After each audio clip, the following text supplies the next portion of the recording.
What it do, Dream Team? Welcome back to the channel. As you can see, my girlfriend is finally back, but she is now my wife. You feel me?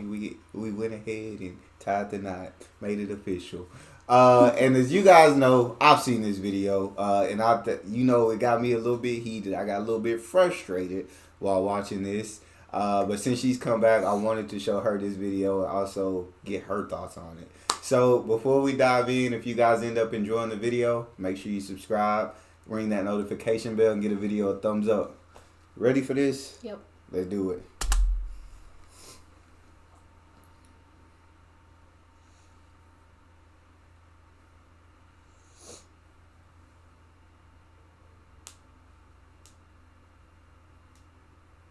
Hi, I'm Mitch Mackey, president of Go for Broke National Education Center.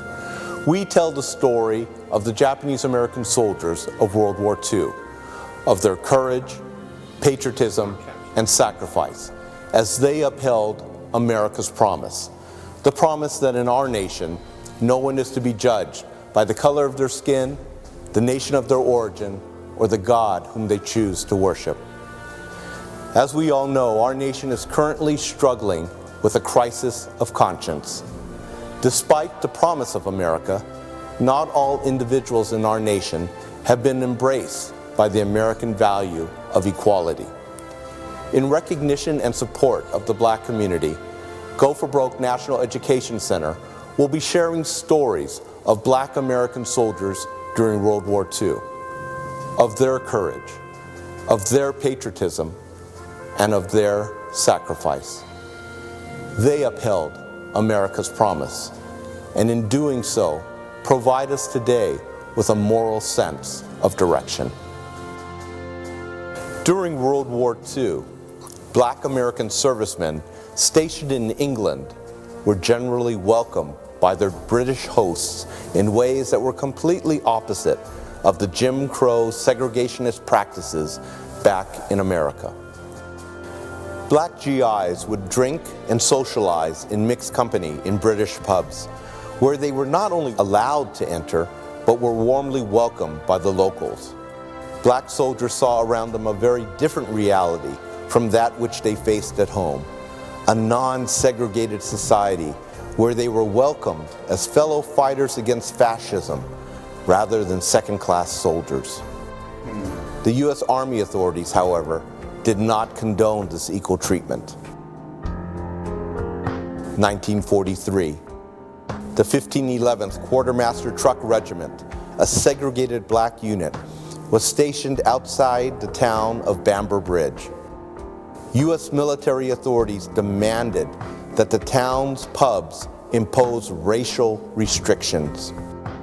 The 3 village pubs responded with signs that read, "Black troops only." Can you believe that, dog? I just don't understand anything like that. That's what, like, how, because they're black, they're soldiers fighting by your side, yet you see them as second-class soldiers. I don't understand that just in general. I don't either. It's like they making the same sacrifices as you're making. They putting their lives on the line the same way you are, but they can't eat with you. They can't go to the same pubs with you. I don't get it. People are just, you're human. We're all human. That's what I'm saying. But they had it in the British or in the UK, right? They were very warm, very accepting, welcoming. Like, I think I saw comments the first time I reacted when they were like, they welcomed them. They didn't see them as black soldiers. They just saw them as brothers in arms. Exactly. I feel like that's how you should see every human being. It's so frustrating. I hated it, but I like how they responded. Like when the American people were like, "Hey, y'all need to segregate. Y'all need to the black people," and then the pubs responded with signs and said, "Black troops only." Yeah, like that. I really like that. And then the fact that the U.S. went over there and demanded things be ran the same way in the U.K. how they was ran in America. Like, yeah, like how do you think you have like the choice to do that? Exactly. Like y'all fighting together and everything, but you can't make the laws in the U.K. Exactly. Let's continue. On the evening of June 24th, black troops and white locals were enjoying themselves at the Old Hog Inn. At closing time, white military police arrived and tried to arrest Private Eugene Nunn, a black American soldier, for not wearing the proper uniform. But they were faced with white British soldiers, both male and female, who sided with Nunn and his fellow soldiers. Wow. The incident escalated into a fist fight, and the military police were beaten back. Yeah, Later, the MPs returned with reinforcements, and a battle developed in the street. Shots were fired, and Private William Crossland, one of the black soldiers, died with a bullet in his back. 4 other injuries to black American soldiers occurred in a 5-hour confrontation which ended at the Adams Hall Army Camp. The events of that night led to the death of 1 black soldier, significant injuries to several others, and the convictions of 27 black American soldiers, which would later be commuted or overturned. The events in Bamber Bridge highlighted the vexing paradox of race relations and prejudice at the time. Despite the open armed welcome from British citizens, the U.S. Army uniform provided no protection from the racist attitudes embodied by the U.S. Army authorities. After their service, black soldiers returned stateside with little tolerance for the pervasive and prejudiced Jim Crow laws. But they soon discovered once again that their service provided no protection from the discrimination and racial violence that still permeated America.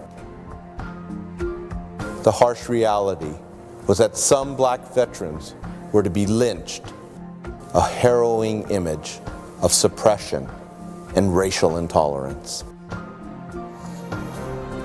The struggle for equality and social justice continues on today.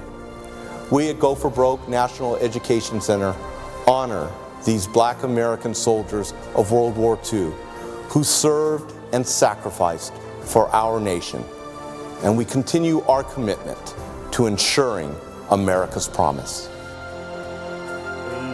What you think about that? I just think that's sad. It should never have to come to something like that. Right? Like, we're all human. I don't understand, like, just because somebody's a different color, Exactly. why you would treat them any differently. And it's like y'all all fighting for the same side. The fact that because they was hanging with white citizens in the UK and white soldiers and they were all getting along, that you actually fire shots at somebody fighting on the same side of you as you Exactly. is insane. And it's like a brother by your side. You obviously saw them as less than, inferior, Yeah. or it wouldn't have happened. So you saw them as inferior, which is crazy.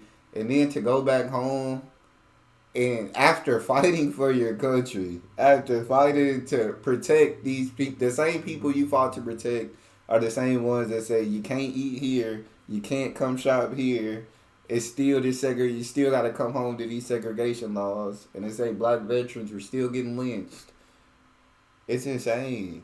It is insane. I don't know why this was ever a thing. I mean, it's so frustrating and it's so ridiculous. Like, I just feel like we're all, like, special in our own way.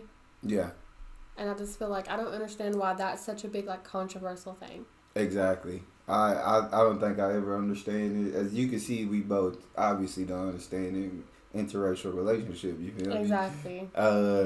Yeah, it absolutely baffles me, and it's truly frustrating. The fact that they could look at the person that's fighting to the next to them as inferior to them, and not someone that they could eat with, or not someone that they could socialize with. That they have to knock them down a peg and make them realize that's not your place. It's truly infuriating. But shout out to the UK and the British for welcoming them with open arms and seeing them as brothers in arms and seeing them as equals. Yes. That's truly incredible. But that's all we have for this video. If y'all enjoyed that video, make sure you check out this video next. Also, make sure you subscribe to the channel, and we'll see you guys on the next one. We're out.